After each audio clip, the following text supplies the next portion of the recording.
तर आमचं आयुष्य सार्थकी लागलं असतं. पण त्यांचं हे जे काही चाललंय ते ठाव आहे अधिपती, ठाव आहे आम्हाला. पण तरी आम्हाला ते पाहिजेल आहे. आज ह्या कारणानं का होईना आपण 4 पावलं ते पुढं आले. उद्या कदाचित त्यांचा आमच्याबद्दलचा राग बी जाईल. आमचं सगळं चांगलं होईल.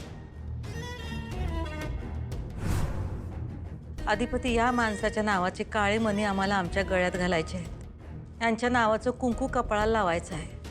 अहो, आमची आयुष्यभराची एक इच्छा होती. ती आज ते पुरं करायचं म्हणतात. कुठली बळजबरी नाही, जबरदस्ती नाही. अधिपती, तुम्हाला हे दिसतंय का नाही? हे सगळं खोटं आहे. आता का नाही आम्हाला सगळं खरं हवंय. असं कधी आमच्या आयुष्यात घडेल असा आम्ही विचार पण केला नव्हता हो. पण ते होत आहे.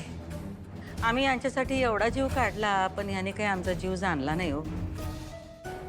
आशा सोडली, नाद सोडला आणि आज अचानक हे समोर आलं. आणि अधिपती, आम्हास तिथे पाहिजेल आहे. आम्हास ती सवाष्णीचा मान पाहिजेल आहे. आजपर्यंत ज्यांच्यावर आम्ही एवढा जीव टाकला, ते आज स्वतःहून आम्हाला लग्नाची मागणी घालतात अधिपती. आता जर आम्ही नाही म्हणलं तर दैव देतंय आणि कर्म नेतंय अशी गत होईल हो आमची. समाजात नवरा असलेल्या बाईला जो मान असतोय, ताटा असतोय, तो आम्हाला आयुष्यात मिळाला नाही.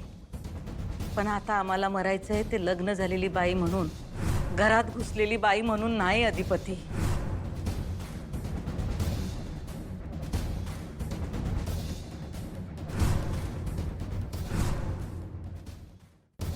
हो, पण आई साहेब, लग्नाची बायको हा मान पाहिजे आम्हाला. आपण तो मान कसा मिळतो याचा बी विचार करा. कसा का मिळना? आम्हाला एक सांगा अधिपती, तुमचं लग्न झालं तेव्हा सुनबाईंचं तुमच्यावर प्रेम होतं का?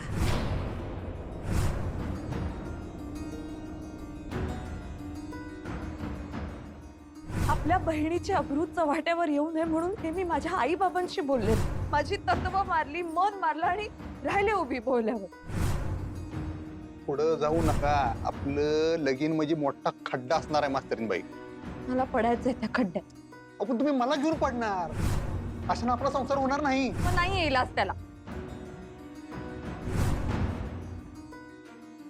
पण नंतर तुम्हीच म्हणला का नाही की त्यांचा तुमच्यावर जीव जडला. आमचा जीव आलाय अधिपती तुमच्यावर, का कळना झालंय तुम्हाला?